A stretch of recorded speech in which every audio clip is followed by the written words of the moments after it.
एक बार देवशर्मा नाम के ब्राह्मण के घर जिस दिन पुत्र का जन्म हुआ, उसी दिन उसके घर में रहने वाली निकुली ने भी उसने उस छोटे नेवले को भी अपने पुत्र के समान ही पाल पोसा और बड़ा किया।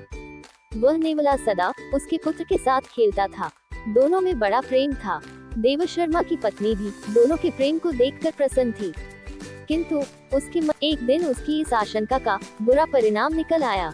उस दिन देवशर्मा की पत्नी अपने पुत्र को एक वृक्ष की छाया में सुलाकर स्वयं पास के जलाशय में पानी भरने गई थी। जाते हुए वह अपने पति देवशर्मा से कह गई थी कि वहीं ठहरकर वह पुत्र की देखरेख करे, कहीं ऐसा न हो कि नेवला उसे काट खाए। पत्नी के जाने के बाद देवशर्मा ने सोचा, नेवले और बच्चे में गहरी मैत्री है, नेवला बच्चे को हानि नहीं पहुंचाएगा।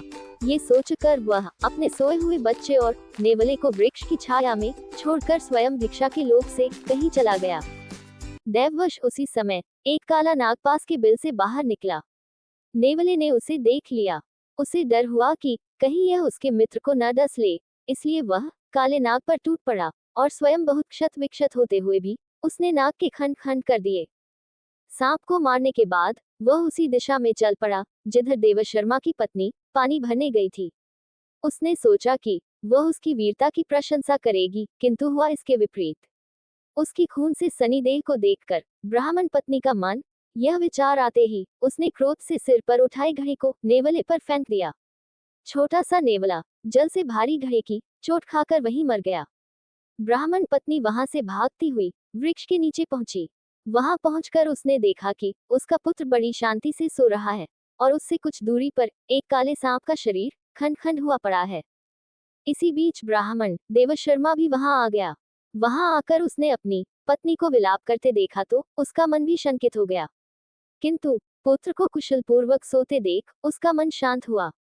पत्नी ने अपने पति देवशर्मा को रोते रोते नेवले की मृत्यु का समाचार सुनाया और कहा, मैं तुम्हें यहीं ठहर कर बच्चे की देखभाल के लिए कह गई थी। तुमने भिक्षा के लोभ से मेरा कहना नहीं माना, इसी से यह परिणाम हुआ। दोस्तों, एक पुरानी कहावत है, बिना विचारे जो करे सो पाछे पछताया। अर्थात इस कहानी से हमें ये शिक्षा मिलती है कि हमें कोई भी कार्य बिना सोच विचार कर नहीं करना चाहिए, क्योंकि बिना सोच विचार के किए गए कार्य का यही परिणाम होता है।